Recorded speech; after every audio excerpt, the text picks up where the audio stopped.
This is kind of a personal question, and this is something that I wrestle with. So I'd love to get your insight, which is when you're surrounded by people who share the same values as you and have kind of the same end goals, but have different tactics, including tactics that might be more violent.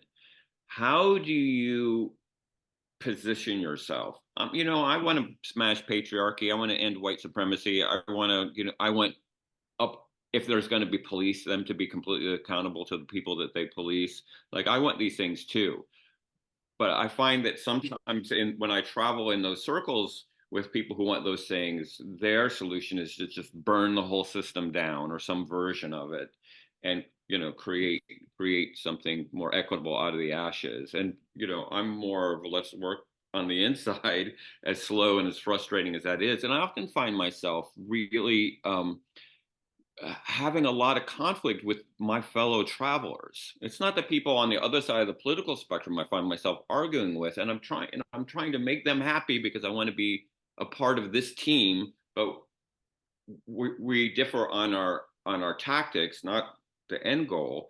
And it seems to be very frustrating to find a lane to be in where I don't feel Mhm. like a collaborator with the man, or someone who's working against the end goal. And I'm wondering, how do you manage that space where you got common values and a common vision of how the world should be, but there's some really different ideas about how to get there.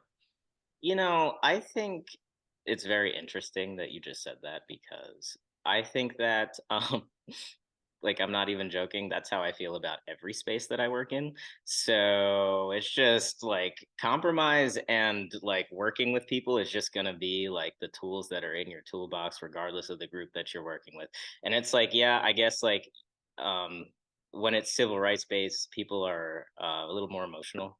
I tend to not be very emotional when I attack projects, so that's also a thing. But it's like literally, regardless of whether it's houselessness or city government or violence or this or the protest or that, there's always going to be people who feel so passionate about these things. If you're in any type of like social justice sphere, that they're literally like, if you disagree, you are the enemy, and you probably want me dead in some way. And yeah, that is something that I am willing to work with. I'm willing to work with high strung people because, like, this is the field that this is where you get those kinds of things done. This is where, you change this is where you change like whether or not people can afford housing or healthcare or like everything, these kinds of spaces. Um and I just I guess I part of it is I guess I don't take it personally. I don't, because I know it's a personal question, so I'm trying to like I was trying to give you like a procedural answer, but it's personal to me. So for me personally, yeah, I don't take it personally. I see everybody as like the basically you guys are my coworkers. If we're all working on a project, like I just need to be aware of your strengths and weaknesses and not put you guys in a position to get off the rails. And then if you do, then like we can talk about it and we can make it better or something. If you're too toxic, obviously, then that's a different story, as it would be with like work or anything else, then you can go. But if you're like just so fired up and you don't know what to do with your limbs, then we can talk about that. We can figure out like ways to work around that frustration. We can definitely if especially like I said, if we're all on the same team, we just have different ideas about how to go about things. That's just life. So um yeah, I don't have anything special for that.